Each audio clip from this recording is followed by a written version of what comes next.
Hello friends, कैसे हो आप सभी। आई होप आप सभी बहुत अच्छे होंगे। और मैं हूँ प्रीति, ये मेरा यूट्यूब चैनल। और अगर आप मेरे यूट्यूब चैनल पर नए हो तो मेरे यूट्यूब चैनल को जरूर से सब्सक्राइब कर लीजिए। और चलिए तो आज हम चलते हैं इसके बारे में। आज हम पढ़ने वाले हैं प्रेजेंट परफेक्ट कंटिन्यूअस टेंस के नेगेटिव सेंटेंस के बारे में।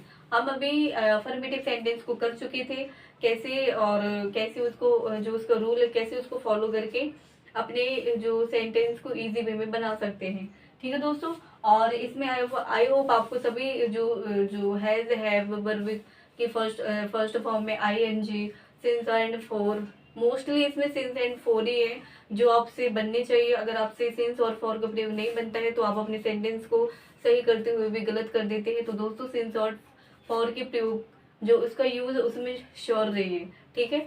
तो आई होप आपको सिंस एंड फॉर का जो यूज है वो आपको अच्छे से पता होगा, कहाँ पे कैसे करते हैं। चलिए तो चलते हैं अपने सेंटेंस की ओर। इसके हम कुछ सेंटेंस लेते हैं, कैसे हम इसको कर सकते हैं। एक सेंटेंस से इसका जो निगेटिव सेंटेंस है इसका क्या है, जो रूल है इसको कैसे कर सकते हैं।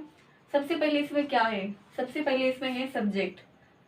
सब्जेक्ट के बाद इसमें क्या है, हैज हैव। जैसे मैंने अफर्मेटिव सेंटेंस में बताया था कि हैज और हैव का प्रयोग किया जाता है।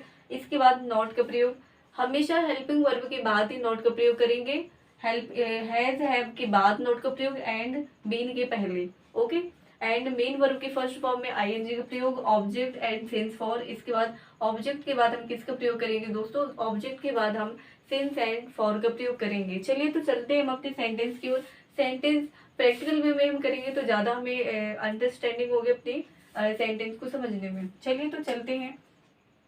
पहला है राम शाम को सुदामा के घर। राम शाम को सुदामा के घर नहीं आ रहा है। इसमें सबसे पहले इसकी पहचान कैसे करते हैं हम, पहचान कैसे की कि रहा है, साथ में क्या दिया है, ये टाइम को भी प्रेजेंट कर रहे हैं यानी कि शाम को। ओके। यानी कि फिक्स टाइम दिया गया है कि शाम को। तो इसको कैसे बनाएंगे दोस्तों हम, सबसे पहले लेते हैं राम। राम राम क्या है, यहाँ पे एक वचन है। राम एक वचन है तो यहाँ पे किसका प्रयोग करेंगे, हैव। अब मैंने आपको बताया कि हैज एंड हैव के बाद ही हम नॉट का प्रयोग करेंगे एंड बीन के पहले नॉट का प्रयोग करेंगे। ओके। तो Ram has not been, Ram has not been कहाँ पे। इसके बाद क्या है, मेन वर्ब की फर्स्ट फॉर्म में हम किसका प्रयोग करेंगे दोस्तों, मेन वर्ब की फर्स्ट फॉर्म में हम आई एन जी का प्रयोग करते हैं। क्या करेंगे, आ रहा है यानी कि कमिंग। ठीक है, कमिंग। ठीक है दोस्तों। किसमें, Ram has not been coming, coming Ram has not been coming कहाँ पे, सुदामा's हाउस। मैंने दोस्तों वही सेंटेंस ली जिससे कि आपको और अच्छे से समझ में आए। Sudama's house since evening. Okay दोस्तों, इवनिंग। तो क्या हो गया, ये Ram has not been coming student Sudama's home since evening. Okay दोस्तों, ये क्या है, ये निगेटिव सेंटेंस है। इसके बाद चलती दिया सविता सुषमा पिछले महीने से स्कूल नहीं आ रही है। इसका कैसे बनाएंगे, दिया सविता एंड सुषमा। ठीक है, दिया सविता एंड सुषमा, एक से ज्यादा नाम दिए गए हैं तो यहाँ पे किसका प्रयोग करेंगे दोस्तों, वहां पे हैव का प्रयोग करेंगे। हैव के बाद हम किसका प्रयोग करेंगे दोस्तों, हैव के बाद हम नॉट का प्रयोग करेंगे।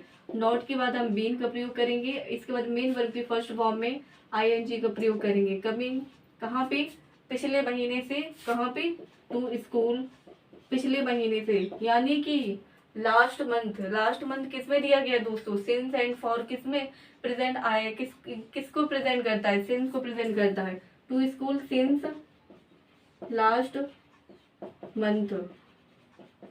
ओके फ्रेंड, आई होप आपको सिंस एंड फॉर का प्रयोग अच्छे से याद होगा। अगर नहीं है दोस्तों तो इसको अच्छे से कर लीजिए, क्योंकि without understanding since and for आप नहीं कर सकते सेंटेंस को। तो सिंस एंड फॉर का प्रयोग श्योर कीजिए कि हाँ आप अच्छे से उसका प्रयोग कर सकें। ओके दोस्तों, चलिए तो ये है निगेटिव सेंटेंस। निगेटिव सेंटेंस में कुछ नहीं था दोस्तों, हमने केवल हैज हैव के बाद किसका प्रयोग किया गया, हैज हैव के बाद सीधा नॉट का प्रयोग किया। ठीक है, नॉट के बाद। और हमेशा ये याद रखना कि हेल्पिंग वर्ब के बाद ही हम नॉट का प्रयोग करते हैं और बीन के पहले करेंगे। ठीक है, इसके बाद मेन वर्ब की फर्स्ट फॉर्म में ING, object, since and for का प्रयोग एंड टाइम। ओके, तो ये है 2 सेंटेंस जो मैं आपके सामने प्रैक्टिकल वे में किया। अगर आपको ये अभी भी समझ में नहीं आते हैं तो मैं और सेंटेंस लेकर आऊँगी जिससे कि आपको और अच्छी क्लियरिटी होगी। ओके दोस्तों, तो ये है नेगेटिव सेंटेंस के बारे में। नेगेटिव सेंटेंस के बाद हम चलेंगे single interrogative and single interrogative plus negative, इसके बारे में पढ़ेंगे। क्या इसमें रूल फॉलो होता है, कैसे हम इसको अपनी इजी वे में बना सकते हैं। तो दोस्तों ये मेरे यूट्यूब चैनल, अगर आप मेरे यूट्यूब चैनल पर नए हो तो मेरे यूट्यूब चैनल को जरूर सब्सक्राइब कर लीजिए, जिससे कि और नोटिफिकेशन आपके पास पहुंचती जाए। थैंक यू दोस्तों।